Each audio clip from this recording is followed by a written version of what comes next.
Thanks to everyone who supported us over on Patreon. If you want additional episodes every month, you need to go back for $1 a month over at patreon.com/boardsandswords. Watch very closely now. 3, 2, 1. Bzow! Check that out. We want the fun.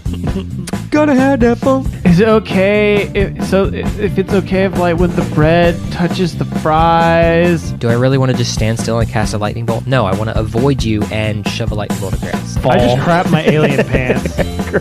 By the way, I just want to let you guys know. You hate all of us, and we're fired. I've released poison into the AC system. You all have about 5 minutes left to live. So much news, like all this stuff to talk about. No, there's been some stuff, but it was all boring. You didn't go with C. Well, you need to go with C.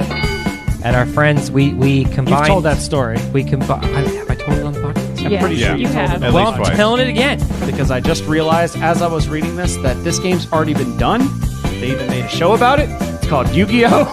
And go watch it. This is Boards and Swords. Hey everyone, and welcome to Boards and Swords. This is a podcast about bad jokes, good folks, and sometimes, most of the time, several times, it's about some games. Who am I? I'm one of your hosts. Hey, stop that, or I'm gonna come over there and clom you, because I caught that. I'm one of your hosts. My name's Chris Renshaw, and I'm gonna toss it over to my partner in crime, Mr. Phil Perbig. What's going on, everybody out there in the interwebs on this beautiful Sunday?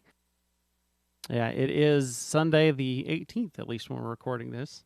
18 July, if you're watching us live. Yeah. Or if you're not, that's fine, because Twitch is being a jerk again. But, hey, if you didn't know, this is a good time to plug that. I know we talk about, like, streaming and stuff, but the website, boardsandswords.com/live, has links to all of our streaming platforms, because we don't just stream on Twitch. We stream on Facebook and YouTube, because you know what? There's some people that don't like Twitch. And also, there's some people that don't like YouTube. And there's some people that don't like Facebook. So it's kind of hard to pinpoint when people, because honestly, if I had my way, I'd probably stream mostly on Facebook, because we end up getting a lot of engagement from over there, because people stumble onto it some. But I know there are people that hate Facebook. That's not why we do this. We do this because you got to diversify your bonds. Well, that too. So just Wu-Tang banking, all right? Damn. Yeah. And yeah, so Rusty Beetle in the chat, don't like Facebook or Twitch. Okay, well, see, that's why we're on YouTube. And honestly, YouTube's like the most stable of all those platforms. Oh, but Beetle, how do you log into all your websites if you don't use Facebook, man? How do you log into unified login? How do you log into D&D Beyond? Because don't they use your face? I think they use a Twitch login for that. At least they did at one point in time. They may have made another one. But let's just jump into some news. How's that?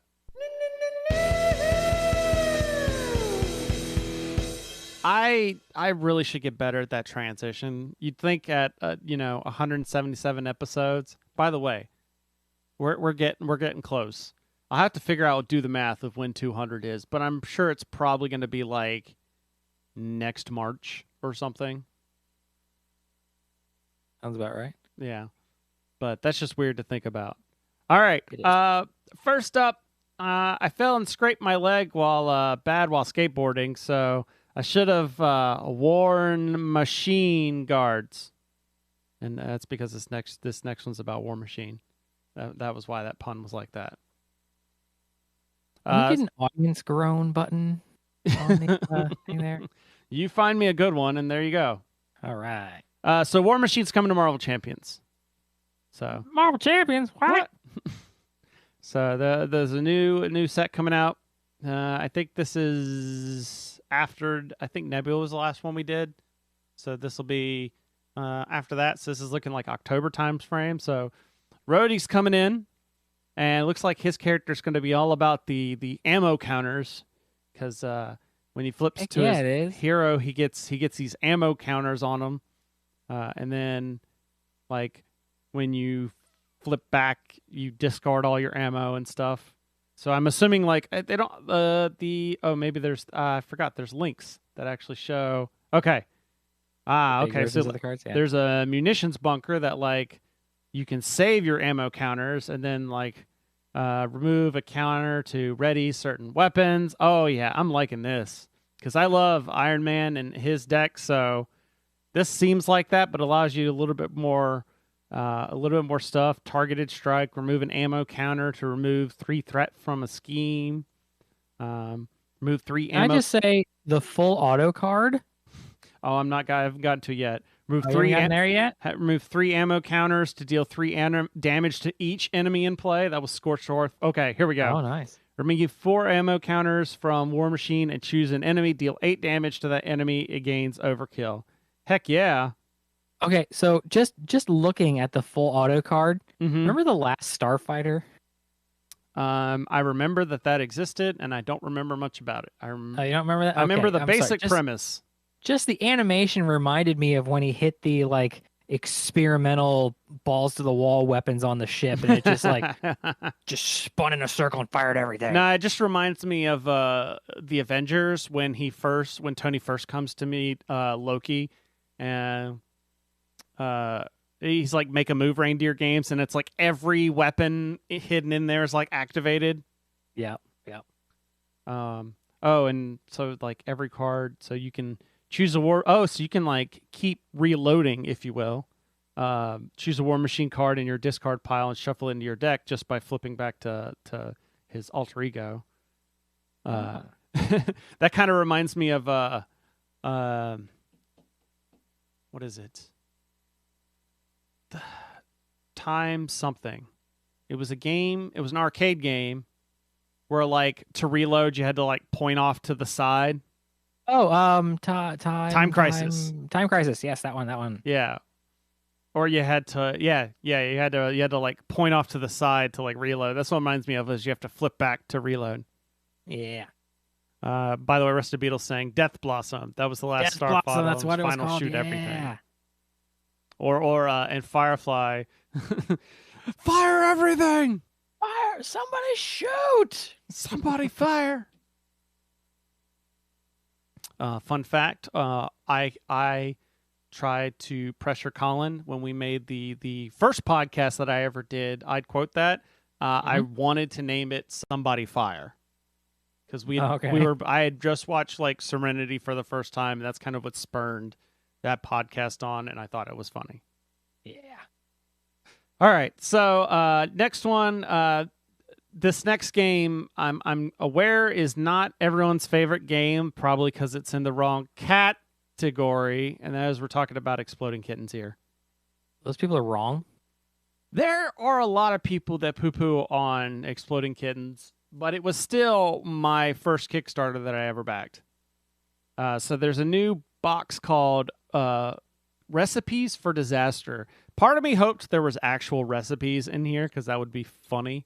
Yes. But, you know, this is like a new entry-level type product that's got like a bunch of the expansion cards and the original game. What I thought was really cool is it comes with the recipes that they're talking about.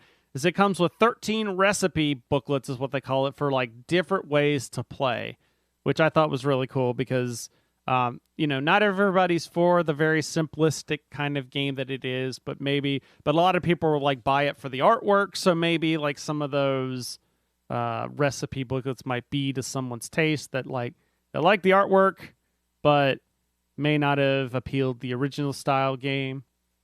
Yeah. It also comes with a new Cone of Shame, which I got at one point, but I think I tossed it because I got the expansion it came with. But I didn't realize it was supposed to be when someone forgets that it's their turn, they're supposed to wear the Cone of Shame, which that's pretty hilarious. 2 to 5 players, plays in 15 minutes, and retails for $24.99. I will say though, by the way, the app version of that game is great. Yeah? I did play it on there, and it just plays a lot faster. Especially because you can play it real time with other people. So that was for a while. That was me and Chloe's pass the time at family events kind of thing. Yeah. Next up, I got so drunk playing minis last night. You might say I was Warhammered. And I'll give what? you that one. What? I'll give you that one. So a couple weeks ago, Games Workshop teased a new Kill Team box, and I believe it was actually like 2 Saturdays ago. So there's a new Kill Team Octarius box for Warhammer 40k. Everybody kind of hoped this was coming because in the past, Kill Teams have been kind of based on the edition of 40k that's come out, and they rolled to a new edition of 40k. So there people are like, well, we haven't really seen a whole lot of Kill Team stuff, so maybe that means there's a new version of Kill Team coming out. Well, yes and no. There is a new version of Kill Team coming out. The downside is it has nothing to do with 40k really anymore. Like, it has the theme of 40k, but this is they've gone in like a very different direction with this game. They didn't show as much on the actual stream, and I will get to that in a second. But this is a new box set that's gonna have it's got Orc Commandos and the Death Corp of Krieg, which was apparently a popular faction that I didn't even know existed. Yeah. It's really they came out with so to tease everybody, they came out with a video, and the video trailer for it's an animated video. It looks really cool. Like, the animation is really well done, and if that's I really hope, and I think they mentioned it in the stream, that the studio they worked on that is the studio doing the animation for their Warhammer Plus stuff. And if that's the case, I'm all for it. Yeah. So you're going to get a lot of orc-looking scenery in this, and they're changing things up in various ways. And I haven't fully grasped all the changes, but this is definitely different from 40k. It seems like it's going to be a little bit more simpler version than 40k, to where it's not going to be like, oh, I need to roll to hit, then I need to roll to see if I wound, and then you have to roll your saving throw. It seems like they're kind of going for the style that a lot of other companies do, like with Fantasy Flight and other companies, the kind of you roll, I roll sort of back and forth. And Right, like they on the stream, they mentioned they were doing away with the tape measure, and instead you were going to be using templates, a la again, Fantasy Flight and like X-Wing and stuff. But it's when the article's talking about more of how it actually plays came out, they are, but they aren't. So it's going to come with some templates, but they're going to be specific sizes, like 2 inches, 4 inches, 6 inches. They just are removing. So like the 2-inch one is like a white circle, and it might be you have 2 white circles worth of movement. Okay. Yeah. But so technically that's 4 inches, so you could still technically use your tape measure, like the rest of, Games Workshop stuff. Because I know there are some people that hate those kind of template style games. I don't necessarily have an opinion either way. What I do have an opinion in, and this is where we're going to detour into a Renshaw rant here for a second. All right. And that is, so they dropped the trailer for this game the Friday before they announced it. So everyone knew a new edition of Kill Team was coming out. So everybody tunes in. And when they tune in, like, I got to think, and apparently this wasn't the case based on the comments that I saw afterwards, but like my thinking was, how's it going to play? What's the differences going to be? Like, what are the changes? They went on and basically they're like, hey, this is going to be a new thing. These are the armies that are coming with it. And then they're like, hey, I've got it. By the way, I haven't opened it. I don't know how to play, so I can't really talk about the rules. By the way, keep in mind, these are actual Games Workshop people. This isn't like some streamer that they hired to show it off. These are legit, like, they've got the Games Workshop shirts on and stuff. And they're like, okay, let's just unbox it and go through it. Here's the rule book that I'll have to dig into later. I'm like, what is the point of this stream? You basically just like, oh, here's what the minis look like, which apparently for Warhammer people, that's what they care about. They just wanted to know what what the template or like what the models, what factions are in the box, what terrain you're getting in the box, what minis. The actual rules, I guess they'll figure out later because they're just that much of fanboys. But as someone that's looking like this is probably a $200 box, like I would like to know what I'm getting into here. 100%. Yeah. And it's like, and just they're sitting here, they can't I can't answer that question because I haven't looked at the rules yet. I'm like, that's literally your job. Like, that's 100% your job. And I would say stuff on Twitter, and a couple people liked it, but nobody was really. I did not see anything. Yeah, Rusted Beetle. Hey, look at all these new plastic peeps. Aren't they great? Shovels, because apparently that's something with the death core of Krieg. Something about their models having shovels. This is how you know, I am not in the lore as much as I could be. And some books. And it was just could you imagine if, let's propose something. Imagine, close your eyes and imagine a scenario. Wizards announces, hey, we've got something really cool we want to show you next Saturday. And you're like, oh man, I wonder what it could be. And then the day before they announce, or they drop a trailer, and then it goes, boom, splash at the end. D&D 6th edition. And you're like, oh man, what's this going to be about? You tune in, and it's not like the Critical Role people, or it's not some streamer or something. This is legit Wizards of the Coast people on this stream. We're talking Chris Perkins and all them. And then they start the first thing is what about this? Is there how is initiative done? Or what races are going to be at it? And they just said, we don't know. We haven't looked at the book yet. You'd be like, what was the freaking point of this whole stream? And we're like, well, it's here. I've got the book. I can flip through the pages so you can see the artwork. Let me hold it up to the camera so I can show you the artwork. Isn't that cool? Look at the new layout that we did. Isn't that cool? You'd be like, what the heck is going on here? I didn't really, this is not what I tuned in for. Yeah, 100%. If they came out and said, hey, join us for our first looks and first playthroughs, and we can all learn together. But that would have made more sense. That's okay if it's a third-party streamer doing that. Yeah. You know what? Also, it's how off are you that you've got this new product coming down the line and you have not been exposed to it at all other than the press release that somebody wrote up? I'm in marketing, I'm not in development. Yeah, but that's the thing is if you're in marketing, know your stuff. Know your product. It costs $64.95. That's what I know. Yeah, I go to any board gamer, and granted, Games Workshop is a quote unquote big company. There's a lot of people that are working it, but go to any board game studio and talk to their marketing team. There is no doubt that there's someone in that marketing team involved in some point of the development, at least towards the end, so they can be like, hey, I need to know how this thing plays so that I know how to sell it. Yep.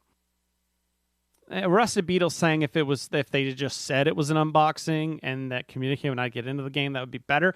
I still say no, because I say that I don't know. Somebody retweeted it and was like, "Oh, well, maybe they just they haven't finalized the rules yet." And again, you might be thinking, "Yeah, that's an acceptable excuse," except for the guy had the printed rulebook in his hands. They also didn't announce a price or pre-order release date. That's also true. But based on what's in there, I'm going to assume it's $200. And based on everything else they've shown off. And they did say August is what I was hearing for a release date. They may have said that afterwards. But I don't know. That is just I could go back, and if we could go back and if I had the ability to just recall, I would sit here and play previous rants. There's a bingo card for Boards and Swords, and like the free spaces, Renshaw rants about somebody not knowing what they're selling. Yeah. Like, how many times have I ranted about game stores I've been to where people had no idea about the games on the shelves behind them? So, all right, I'll calm down now. Nah, you don't have to calm down. You know what makes me calm down? Cats. So, if Leader Games decided to dump this next expansion out on of a crowd, you'd say it was raining cats and dogs, and that's because the next expansion for Fort is called Fort Cats and Dogs Expansion. All right. Sorry. What is Fort? So Fort is, I actually have it over here. I haven't played it yet. Yeah. So Fort is supposed to be, it's a nice little tiny box. I've got it right here. It's a nice little box that's got great artwork by the same person who did, what's it called? I want to say Oath, but it's not Oath. I'm thinking Root. It's the same guy that did the Root artwork. And the theme of it is you're a kid building a treehouse fort, or just a fort in general. And it's supposed to be kind of like a drafting and deck building style game, apparently, but you can also copy other people's. So like it says, Fort is a deck building game for 2 to 4 players with a twist. You're a kid, and like many kids, you'll grow your circle of friends, grab a bunch of pizza and toys, and build the best fort. By drafting and playing cards, you'll take actions on your turn, but your cards will also let you copy the other player's actions on their turns. Will you devote yourself to your own posse or follow the leader? It's a great game that it's in a tiny. This is only like $30, $25. There was a lot of people talking about it last year, and I managed to pick it up. I think this was like one of our first, or the first stimulus check that we got this year. I went to my local store and was like, I'm gonna buy this. But it got a lot of rave talk about it last year because it kind of came. Well, it was originally called something else, and then it became this new theme for it. But now, I mean, keeping with the kind of kid theme. They have this Cats and Dogs expansion, which the best part is, if you're talking about like expensive Kickstarters and stuff, A, this isn't a Kickstarter, it's just getting released on their website, and B, it's only $12.99. It looks like it legit comes into like a box of playing cards. Oh, that's good. So it adds 2 modules that add dogs and cats to the mix. Dogs can be loyal companions, but they get distracted and run away if they are neglected. Cats move around and perform actions at specific times. The goal in this expansion is for players to score points for having the most dogs in their doghouse and the most cats in their yard at the end of the game. So, basically, I want to play Fort, but I just haven't had the right group to play yet. Like, if you look, there's a stack of games over here, and a lot of them go up to 4 players, but a lot of our game nights have been like 5.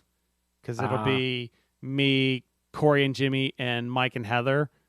And so it's like, I can't play any of the 4-player games, so I'll have to get to something else. Because I'd rather hang with those people than to say, hey, can we just limit it to 4 people? Yeah, exactly. So this is on my like want to play as soon. I'm wondering if I could get Ashley and Chloe to play it. Probably not, but I'm hoping that maybe the artwork might intrigue them. So, and then... I saved the best for last, Philip. All right. But I got some bad news. We lost all of our kitchenware yesterday. It was a real pandemic. Oh. World of Warcraft Wrath of the Lich King board game coming soon. A pandemic system board game. Nice. Blizzard Entertainment and Z-Man Games have announced World of Warcraft, Wrath of the Lich King, a pandemic system board game, which that's a mouthful. That is. Which is coming in fall of 2021. This new board game is a pandemic cooperation game based on the Wrath of the Lich King expansion for WoW. It's going to have minis. Oh, yes. It says highly detailed miniature. Yeah, pieces. I saw that. Hold on. I'm gonna. All right, let me put it back on me while I try and find it. World of Warcraft, Lich King board game. Because I saw one thing somewhere that had actual like mini mock-ups, I thought. Okay. Oh, there was a trailer. That's what it was. Okay, let me see if I can get this back over here. Let's see if I can actually get... All right, I'm gonna mute it because who knows what epic orchestral music playing. Right. Up and it stopped. Wonder if it knows I'm capturing stuff, and that's why it's. So at some point here, you'll see they'll start panning over some of the minis. But yeah, this looks awesome. If you ever thought, hey, what could get Chris to play Pandemic again? Put it in the WoW universe and set it around the Lich King. Oh, look at that. Look at that. It's so glorious. Oh, the stream, the capture froze. There it is. Yeah. So you can see. There it goes. Oh, the Lich King in all his glory. Yeah. So, I got to thinking about this. So the details have been limited, and it says on here there's been no word on MSRP. I would probably wager $60 for this. I would see that, yeah. What I'm thinking is the map is going to be Northrend, and it's going to be instead of the reason it's a pandemic system board game is you have to fight back the undead. Like the undead is the quote unquote virus. Okay, yeah. And maybe as the Lich King moves around and gives special benefits or something, but the core fundamental system is going to be pandemic. It's just you're going to be fighting back legions of undead instead of just the virus or something. All right, yeah. So that's the news. There was also the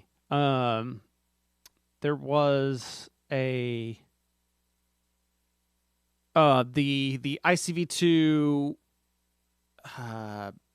newsletter web magazine that comes out that has sales stats, but okay. we'll talk about that towards the end of the show if we don't spend too much time talking about games. I thought that'd be a neat third segment. Yeah. So, Philip, what's going on? Not a whole lot actually. Gave Destiny a break for a little bit. Gasp. Is this the same break that you were talking about? Because I think you had just started taking a break at the last episode. No, this was Mike took a trip. So right. Chris and I just didn't really, yeah. You were playing some Earth Defense Force or something. Yeah, we picked up Earth Defense Force 4.1. Not that really matters much. One of the funny things we were looking at was Earth Defense Force 5 was also on sale in the Steam store, and you go through and you read its description real quick, and it's in the year 2022. You're just great, giant fucking bugs and aliens in 2022. That's awesome. I was I really hope life doesn't imitate art at that point. Yep. Just not a whole lot going on. I did are we gonna talk about that now or later? What we've been watching? Yeah, later. That's bonus later, stuff. Okay. Gotcha. That's bonus. Hey, you want to hear what we've been watching? You gotta pay us at least $1. One doll hair. That's all we need. But that's all you you just been watching stuff? Yeah, I just been trying to watch stuff and not. I see. I can see it behind my computer monitor, my PS4, that hasn't been powered on in 5 months or something. I should really, because when all the pandemic crap started, a whole bunch of crap went on sale, and I bought a bunch of it. Yep. I kept seeing the text I bought all this stuff for only $10 or something. Yeah, I got $800 worth of stuff for $70. It's great. Yeah, nope. It's now you gotta get out all that Power Ranger stuff that you bought. Right, I gotta pull it out of. I did get that Kickstarter bundle. I backed the Kickstarter, the newest one. Mm-hmm. Which that happened in between episodes. I think it was 2 episodes I talked about it. It was in the news, and we talked about what we thought was going to be in it. And I was oh, we'll talk about it next time. And then the campaign began and ended before we got to the next episode. Yep, 100% it did. That was a super fast campaign. But it also had me stressing because I got the like I even got the Crowdox email before the next episode, and I'm reading through stuff, and it's like, all right, yeah, order this, and I'm like, all right, just give me all the new stuff, Yep. boom, shipping, all right, and then it's like go through the add-ons page, and I'm reading through stuff, and I'm like, whoa, hang on, wait a second, I don't remember this being a thing. Where did this come from? I'm like looking at a couple of these sets that are in the add-on section. I'm like, yeah, I don't remember that being a thing. Damn it. Did I miss something? Did I not order something? So I'm like, I'm going through every single email. I was about to say, gotten. you're gonna have to have a spreadsheet of everything you have in it so that you can keep track of all the sets. So that I could just, I was like, okay, no, I have been a giant fanboy and ordered every damn thing they've come out with. I'm sure you're not the only one. I am not. That's why I'm there. Some of those like all-in section on Kickstarters, they have a limit. Yep. If like 50 people, all that kind of stuff. Nope, there's no limit. It's like, yep, most people are going to want the all-in. And then because it shows you how many people back, and it's like, yeah, 8,000 backers on the all-in section. Yep. And then for just this one thing, yeah, we got like 3 people who just want that one thing. Oh, that's like the root expansions. Like everybody always goes all in on each new thing. So even though they're like, oh, here you can get all the root stuff we've done before. There's maybe a couple people that have done that, but most people are in the I just want the new stuff. Yep. So I had a thought, and then I saw this article, and it was wrong, and it threw me off. Because in the article that's talking about Wrath of the Lich King, it says, in it, players advance from level 68 to 80 while exploring the Frozen Reef and the North End. While that's true that you could play Northrend starting at 68, you started at 70. That's right, you did. You didn't advance from 68 to 80. You advanced from 70 to 80. You just could get it when you're at 68. And so, let's see. Rusted Beetle saying, he went all in for the Hagglethorn Hollow STL file Kickstarter and still doesn't own a printer. I remember him talking about that in our Slack. But how can you pass up those wonderful buildings? Yeah, that's... I have seen the coolest 3D printer I've ever seen. What's that? It's a treadmill. Okay. You sit there and you put you can mount the full thing on the wall, and it prints everything at this weird diagonal. Uh-huh. And then the little treadmill conveyor belt just like keeps moving. And so if you're doing like mass producing things, you can just like set up a tub underneath the thing and then they drop off. But you can also print like one piece full. I saw a guy on TikTok, he was printing the alligator version of that green guy with the horns. Yeah. Yes, like he was printing a full size, one print, one pass, like, and it's just like hanging off his wall by like 3 feet on the dang printer as you watch it like doing its little diamond pattern and doing the infill and You'll have to find it, and you'll have to find it and send me the link. Yes, I'm like, well, because really, like that printer is just cool. Because someone was talking about, yeah, if you could like, you could print like an 8-foot sword as long as you had the supports and everything to keep it from falling off and everything. I'm like, that's actually kind of cool. I saw a TikTok today that had a guy where they had just moved in. They didn't even have furniture yet, but he had like 7 3D printers all set up. They're just laying on the floor. All like half of them are working because I guess he's a cosplayer and he uses it so he can get multiple pieces together at the same time. Oh yeah. So I played some games. I see on the list there. Yeah, because I went on vacation to see my family for like the first time in a year and a half. And there are games I specifically bought to play with my family. Like, for instance, Blitz Bowl. So I think I talked about on here that I taught my dad Blood Bowl. We've been playing it on the PS4, mainly because that's a lot easier way of teaching the game. And it's a lot faster than playing it on tabletop, but I had painted him a team of wood elves. But I was getting the feeling like when we were playing, it was taking so long, and I don't want to tie up so much time with us just playing one game. and it taking forever, and it's a game that only like the two of us can play. Like if we play Marvel Champions, yeah, it could take an hour or two, but at least there's the option that if somebody else wanted to sit in, they're not going to, but there's that option. Yeah. I think Ashley did play with us once, but so I saw Blitz Bowl, and so I thought that, and just because the thing of it is it's supposed to be a skirmish style Blood Bowl game. It's only available this is like a Barnes & Noble exclusive. I've got the Season 2 box here. But you only play with like 6 figures. It's a smaller board, and you aren't playing like... It's not like... Blood Bowl is almost a recreation dot for dot of like American football. You know, like a lot of the things that you can do in American football, you can do in Blood Bowl. Just imagine if you could actually injure people and it be okay. Yeah. In Blitz Bowl, it's kind of like the theming, quote unquote, of the game is that these are people trying to show off their athletic prowess so they can get into Blood Bowl teams. Okay. And so you can score, it's a smaller board, and you can score touchdowns to score points. But the real way you get most of your points is there's these challenge cards that kind of come out, and they get rotated through, and the game ends either when you get 10 points above the other player, or if this challenge card deck runs out. So there's like a constant timer, so the game doesn't take forever. There's only a limited number of turns.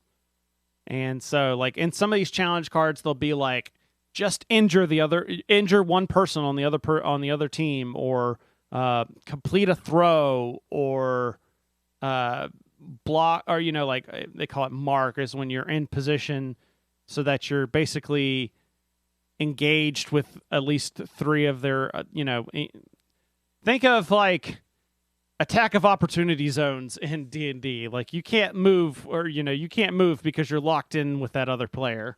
Yeah. So there's those kinds of engagements. And so when we first played it, definitely I could see him like, I don't know about this challenge card thing, and I think I'd rather just play the full Blood Bowl game. And because there's times where it's like, oh, well, I've got 2 people here, so I can roll 2 dice. And he's like, but I've got a second person here too, and that should take away your dice. And you're like, that doesn't happen in this game. It's just because as long as I have one person assisting, I get a second dice. That's the max you can get. Like Blood Bowl, you can get all the way up to like 3 dice. Yeah. But so there, at first it was kind of like, I don't know about this. But by the time we played like the second or third game, I think he was hooked in on it. I don't know. Overall, I don't know if we'll play Blitz Bowl versus the full-on Blood Bowl. Because I did enjoy the smaller kind of player count, and I did enjoy it kind of going faster. But there is something that is lost. It's not exactly like Blood Bowl. So if you're wanting that kind of style of game in a shorter time frame, this isn't 100% that game. But I'll have to like play this and play Blood Bowl like within a period of time. And maybe if I get more acquainted with the actual Blood Bowl game, then maybe it won't be as big of an issue like the length, because maybe we'll be more in tune with the rules. But right. First pass, Blitz Bowl is a great like shorter time frame kind of quicker style game, but it is fundamentally different. It's not like a 1-to-1. Hey, this is a shorter version of the game. Gotcha. And then the other big, I mean, of course we played Marvel Champions. Right. I got to bring out my custom Iron Man deck that I had made, and we finally so over the pandemic, we had played a couple of times, and we had finally got up through the Green Goblin scenarios, except for we got to the last Green Goblin scenario because we've been playing, because he wants to play everything in order. And so we got up to the Green Goblin second one, the Mutagenic Mayhem or something like that, and we completely lost when we played over the internet. So when we got back, or when I finally got to play in person, he was like, okay, we're going to try this again. And I think before he'd been playing Thor, which the way his deck was set up, the mutagenic one just like in this one, he's just trying to like create a bunch of goblin type people, so you're just swarmed with enemies. And I think his deck had been dealt around like single player damage kind of stuff. So he brought out his Captain America aggression deck, and we completely rocked face. I mean, there were some tight points, but like I was able to keep the scheme, or he basically was able to hold things off enough that I could build up my suit. And then I was able to keep the threat on the scheme down. And I'm like, okay, just like you deal with the minions and I'll deal with the scheme. And then when we each get a second, we can go full on blast away at the boss. Right. But definitely fun. I may need to tweak his deck a little bit because when we played, it seemed like I'm over here as Iron Man doing all these cards and stuff because that's the way my Justice deck goes. And he would do like 2 to 3 things and then be done. Yeah. Like he was doing a lot on his turn, but it was all involved in like a couple of card play and actions because that's what Cap is all about, of being able to ready and then attack again. You know, I could do this all day. Uh-huh. So. I know. And then the last thing that I'm going to talk about today, at some point I'll talk about our detective game. Yeah. But I keep having other stuff. And that is, so a couple months ago, I got in this bad boy. I got in the Railroad Ink, giant box. And I've talked about playing it. And I finally got the chance, and because I played a bunch of Railroad Ink, the regular Railroad Ink, with my family. But I also got the chance to finally try the challenge, Railroad Ink Challenge, which is the new boxes. So for those that don't know, if I can remember how this box opens. Where is the flap? Oh, I had it upside down. Okay. Yeah, so you've got the regular Railroad Ink, which is the red and the blue. And then the new ones, maybe because they couldn't make the regular game or they just wanted to change things up, there's this new lush green and shining yellow editions that are called Railroad Ink Challenge. And if you're seeing the video, they're the ones over here on the far side.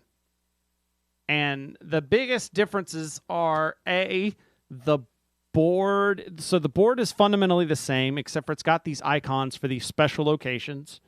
The dice are different. They've got some of the same, like 75% of the same symbols, but they've got a couple of... They've got the dice that I basically call the screw you dice that I hate because, first of all, so for those that don't know what Railroad Ink is, it's a game where you roll. It's got you have 4 dice that have a bunch of different train and road pathways, and you roll them, and you have to draw those pathways on your board and try and connect as many stations, score as many points as you can. But in the game, you get points off for sections of road or sections of rail that just dead end, like that you don't connect to a station. They either run off the board or they just stop. Those are called errors, and you get points off for it. Well, this new version of the game, one of the die has a station that all it is it's a cap basically that ends the road or ends the station or ends the road or ends the rails. So it's just a road and a square block. So that end is capped off. So it's good in the sense that it can help you with some of those. I ran myself into a corner and I can't get back out, so I'll just put the stopper there. It's bad in that it sucks most of the time. Because like most of the time when I get this is at the very beginning of the game and I've barely started anything out. And so what do I have to do is I have to cap off like a station. So I'm never going to connect to that station and get like the 4 points or whatever that's going to score me. And so I'm already handicapped and that sort of thing. Or the other thing that the die has is kind of like these U shape, or it's kind of like a funnel shape to where it's a curve on the bottom and a curve on the top. So it's like a 4-way connection, but it's the 2 sides aren't connected at all. So it's just 2 curves, which sounds like a great idea, except for when you realize that since they're not connected, if you want to connect those 4 sections up, then you're going to have to go cloverleaf around. to get those sections connected again. And that I hate that die. Because I think they're all in the same die. I could be wrong. But I hate it. It's basically they said, hey, the people score all pretty high on regular railroading. How can we screw that up so that it's more of a challenge? Haha, we'll put challenge in the name. And then the other biggest aspect is you have these challenge cards, or goal cards, that want you to do a specific thing, and you can get a couple extra points if you do them. I'm not sure. When I originally backed the game, I thought it sounded like whoever completed that goal first gets it. But I don't know, because the main way I've been playing, and this is where stuff comes in, the main way I've been playing this game is through the app. And actually, I can bring it up here. And I'm playing it on Steam, or I've got it on Steam right now. I'm showing it on stream. But oh my God, I have been so freaking addicted to this app. By the way, like I have it on Android. I got the Steam version I have on here on stream. I got this. I paid for this extra in the Kickstarter. But when it came out, it also came out on iOS and Android, and I was like, well, I have to have this on my phone. So I bought it on there. And this game entertains me in a way that no other board game app has. And for one simple reason, it's so short. Like, this is the perfect pooper game. Because this game is over, and like, you can play a game in like 5 minutes. Like, I could sit here and probably play a game. You know, I probably shouldn't. And I haven't even logged in yet. So I haven't played the Steam version at all. But I could sit here and probably play a game while I'm talking about it. And see, like, oh, it's got great art and design. And see here, you can see the board and all the dice. And I can just like, I need to stop or else I'm going to start playing. Oh, here you can see this guy. This is the guy I hate right here. This little, oh, look.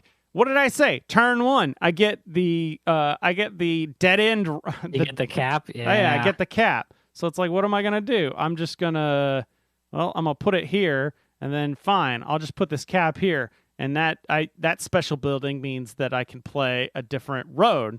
So I can then put that thing there. And then I'll use the special one to, maybe I won't put that there. Let's put you there. And then, I've done turn 1. This is a 7-turn game, and I've already finished turn 1. That took me, 30 seconds? If that. Look at this! I got another one! And I got another one of these dumb caps. See, this is what I mean. You can look at the scores on this game, and there are people that are scoring like 90, and I can't even score past like 63. I think 65. I got 65 today, and I took a screenshot and put it on Twitter because I was like, look how high I can get. And I'm going to have to turn that off because I will just keep playing this game. And I've already closed it. Don't worry. I won't talk about it anymore, especially for the podcast listeners, as far as I won't describe audibly me playing the game because I've closed it. I've put it away. The temptation's over. But I could just whip it out on my phone and just be playing it on there real quick. Can't be whipping it out like that, Chris. I know. But Excuse me while I whip this out.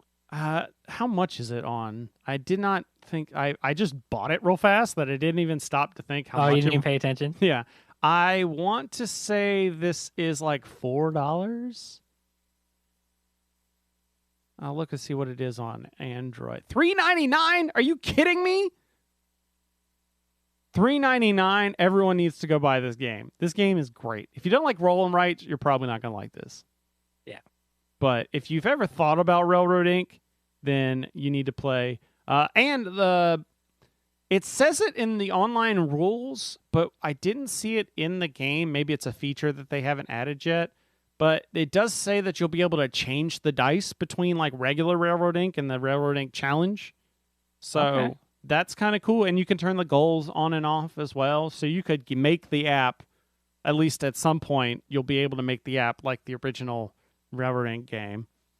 Very nice. But Philip, you need to get downloading this so you can be sending me your scores when you beat me. Oh yeah.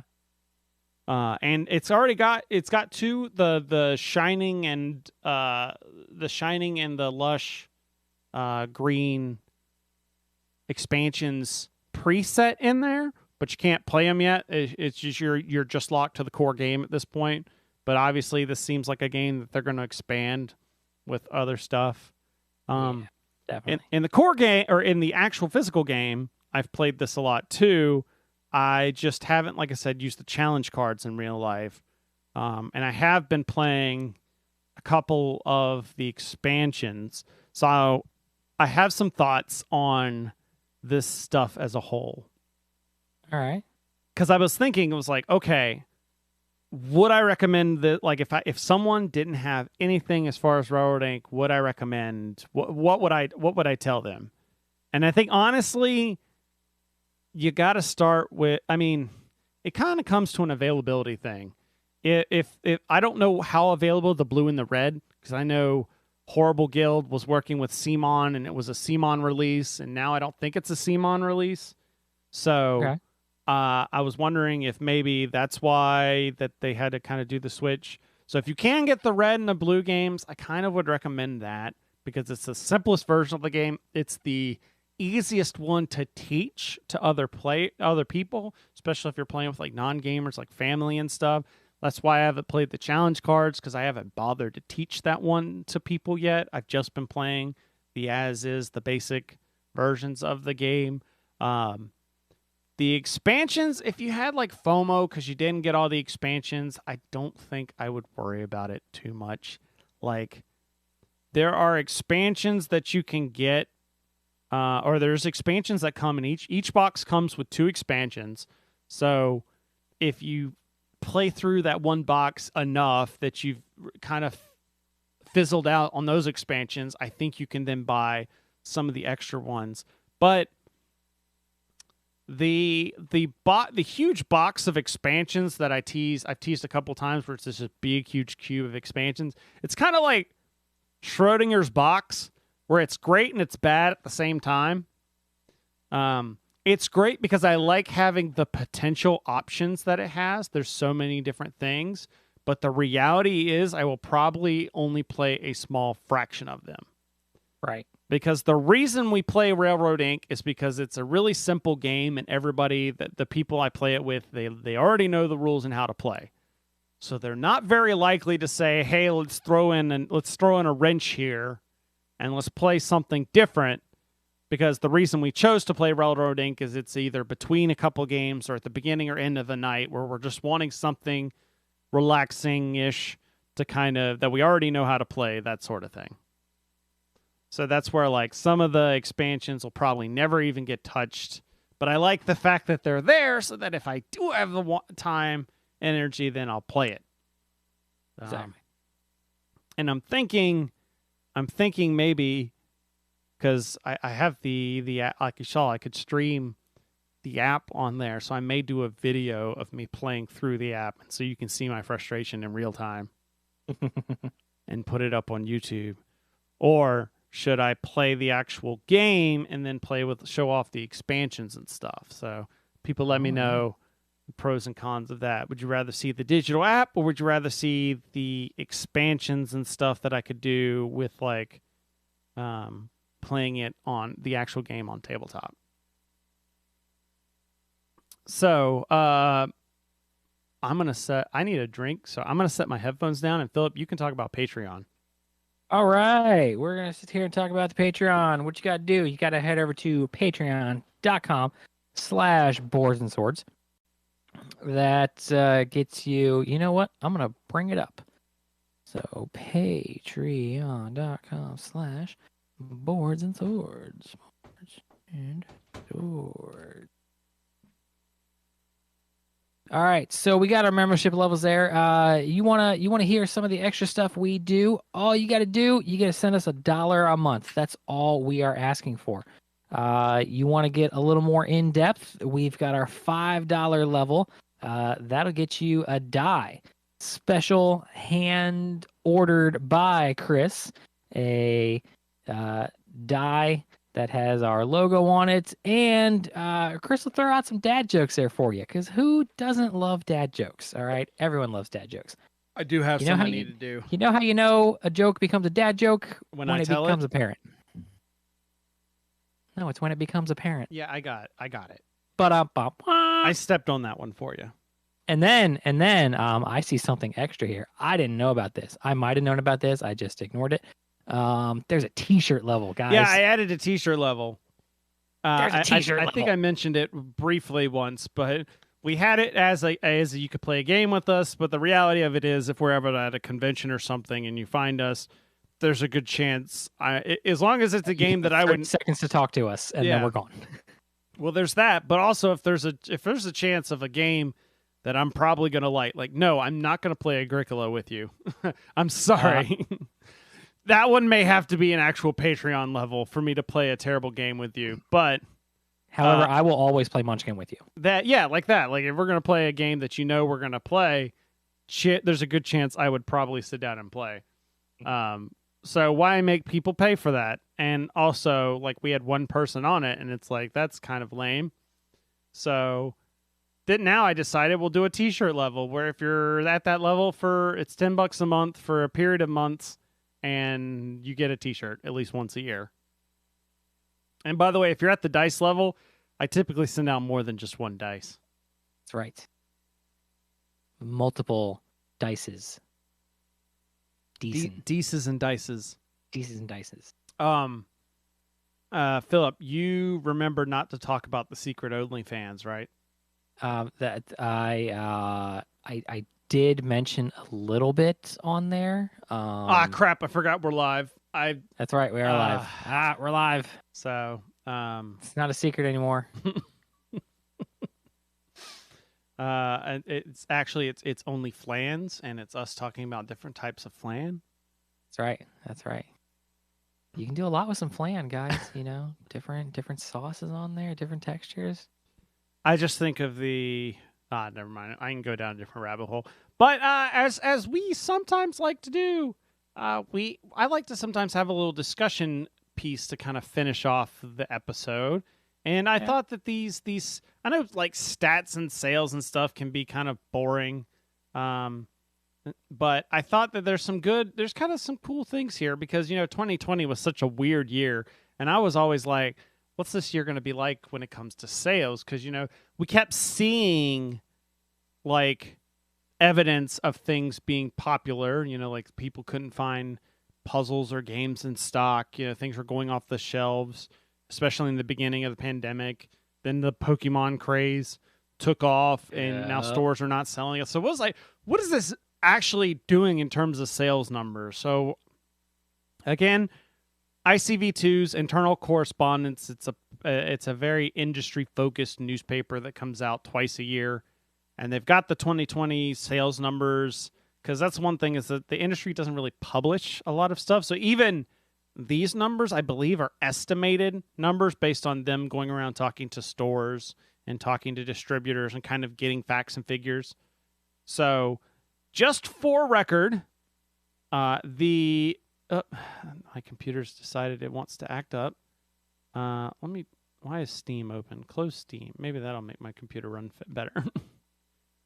All right, so just for the record, just to give you some, we had $1.68 billion sales in 2019. That's the combined tabletop games industry. 1.68. $1.680 million.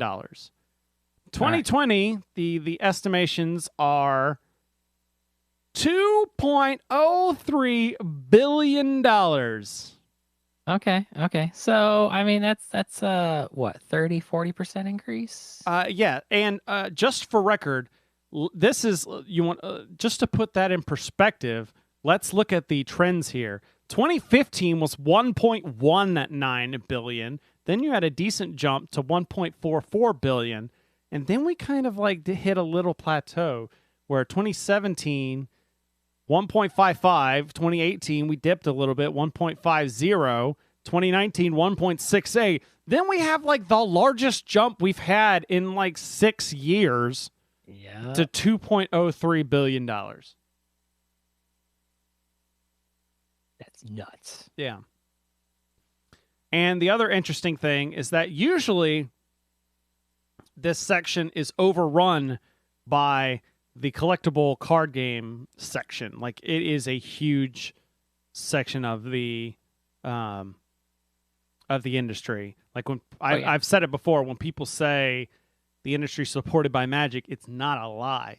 And they could say, like, for instance, of that $2 billion, almost $1 billion of it is collectible card games. $925 million in collectible card games. Sheesh. But the good news is that growth isn't as big as some of I'd have to break down the percentages of what the biggest sections. So while there was a decent sized jump in that, the other thing is that when you add up, like, Rusty Beetle's got the best one. yeah, gotta catch them all so you don't catch COVID. That's great. So the cool, what I think is the cool part is when you add up the other, like, the next two biggest categories, which is hobby board games and non-collectible miniature games, those two sections almost make up the other half of the tabletop industry. And I don't think that was always the case. I think, like, in the past, it was more of like the 60-70% being CCGs and everything else just making up the what's left.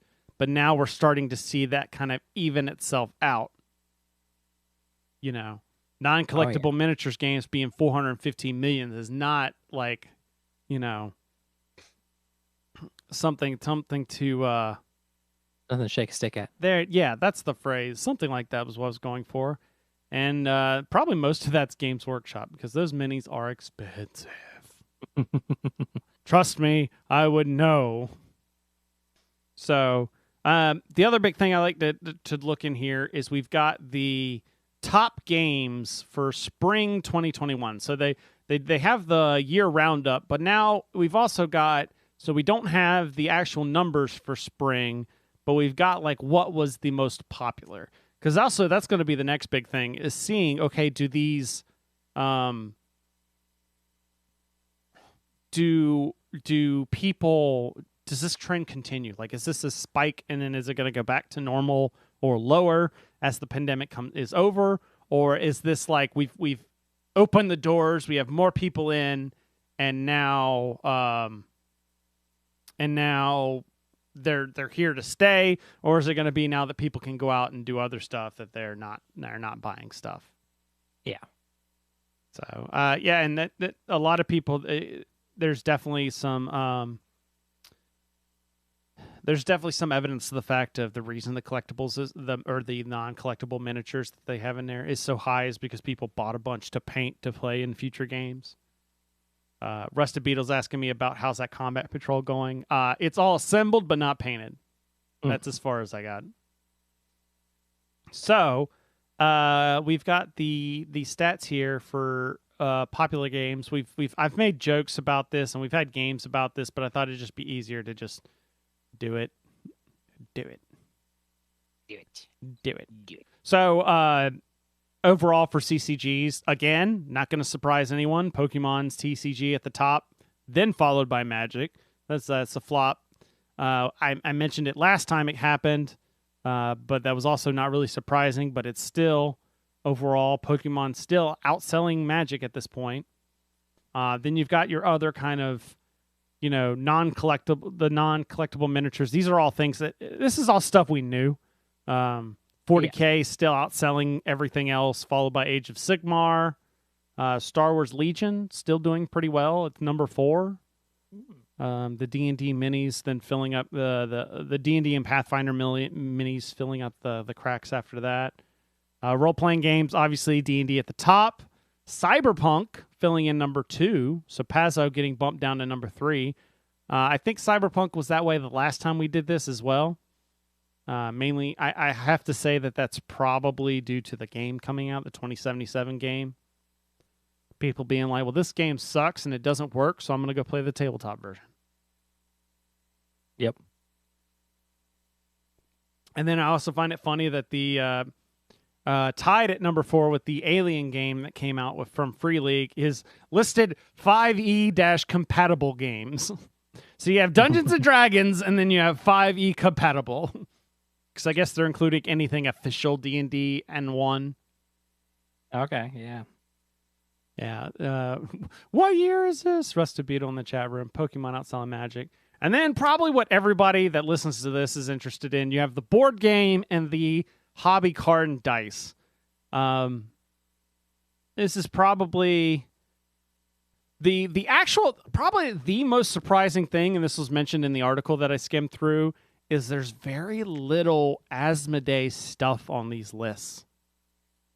And that's kind of really surprising. When you talk about like Asmodee owning a good section of the board game market, that's not what's selling. Now, granted, there's only like 1 or 2 new. I will caveat, most of the games on this list are older games.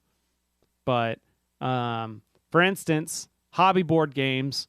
Number 1, Gloomhaven, back on top, which I still find it weird that that game is still selling as much as it does. Granted, it's because one game is the cost of 3 other games. Yeah.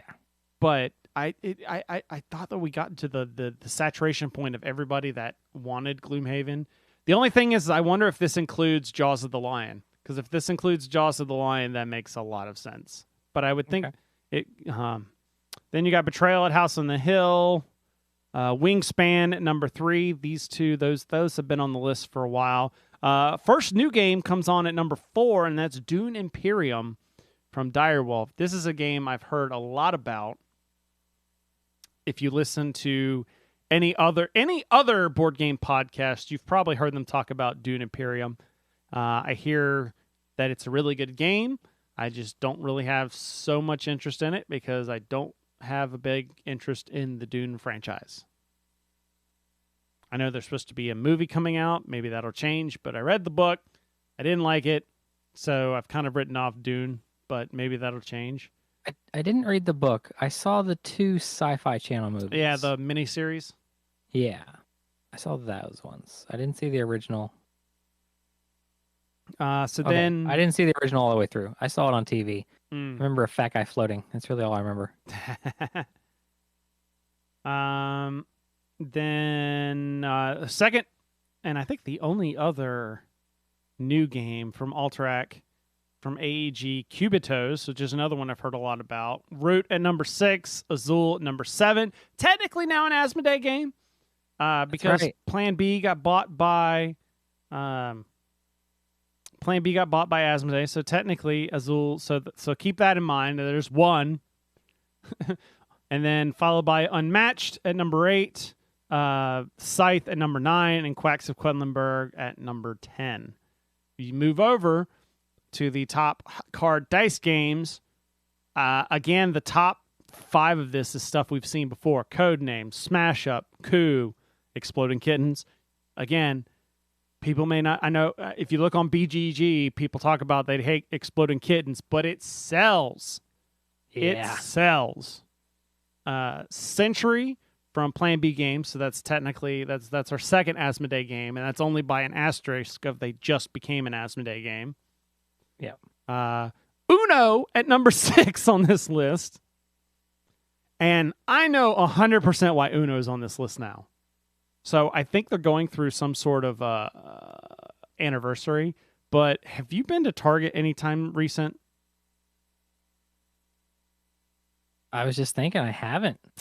If you go I haven't stepped foot in Target in like a year. I don't know if they've changed it, but there was a couple months ago, I went to Target and there was a whole end cap of nothing but Uno cards.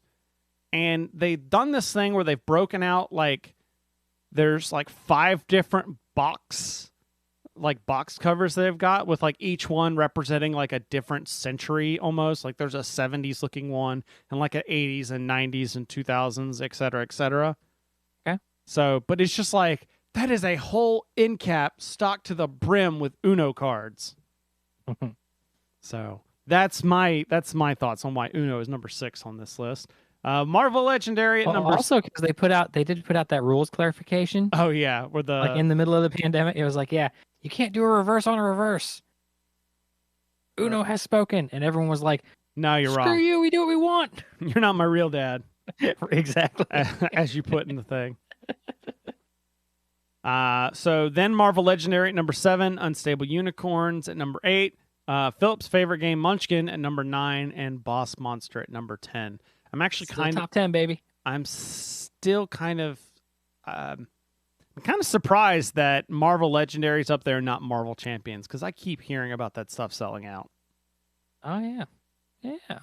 And like there's been massive, and I guess it's just it's been selling out because they're not making enough. I think that's more of the reason, and it's not enough to actually put it numbers wise on top of the thing.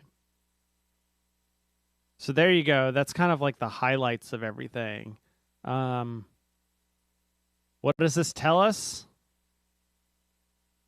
Getting that staple game is something else. Yep. Also, if you have a game that's a series of games, it's more likely to sell well, because you'll notice that like it's not Century Spice Road or Century, it's just Century in general, or Code Names in general. It's not Code Names Pictures. Yeah. Or the Unmatched series is a whole bunch of expansions. So the more of that you get, the better your chances of ending up on these lists, like Munchkin. Even Exploding Kittens, it's got several varieties. So you wonder, why do they make X number, try to think. Saturday morning cartoons Munchkin. It's because as long as somebody buys it, it'll justify it, and it'll add to their overall sales numbers. Yep. Yeah, as Rusty Beetle says, it's all about them evergreen games. So that, I think that's a stopping point for us. It's time to switch over to the I really need to talk about some Loki and Doom Patrol. I gotcha. All right. Yep. I think that about covers it for this week, everybody. Hit that that stuff. That one right there. That's going to wrap up this week's episode. You were checking us out live, and we love you for that. If you want to watch us live and you haven't been, you got to check out boardsandswords.com/live. I know we were really inventive with the URL for that. That's why. It makes it easy. Huh? It makes it easy. You got to put a little spice in it. You got to zazz it up. We'll think about that. All right. Check out boardsandswords.com/live. It's got our schedule with the live streaming links. Boardsandswords.com has all the other stuff that we do. We might get back to that we used to did. All that jazz right there. Send us your comments and questions to feedback@boardsandswords.com. Chris is on social media. Where are you at there, buddy? All right, you can find us all sorts of places. Boards and Swords Pod on Facebook, Boards and Swords on Twitter, and Boards and Swords Chris on Instagram. And if I ever decide to post anything, you can find me on Twitter as Phil the Dirtbag. This podcast is also part of Punchboard Media. If you think we're cool, you should see the people we hang with and go to punchboardmedia.com. Thank you for listening. Philip mentioned it, hopefully. Please check out patreon.com/boards and swords to help support the show. And we'll be back in another 2 weeks with another show. By the way, boardsandswords.com/live has the calendar. I don't always tweet out in advance the times, because sometimes that might change 15-20 minutes. But I always keep it up to date or at least I try to, boardsandswords.com/live. So we'll be back in 2 weeks with another show. And in the meantime, remember that every gamer has a story. Dang it, I got another cap! I'm quitting this game and starting over.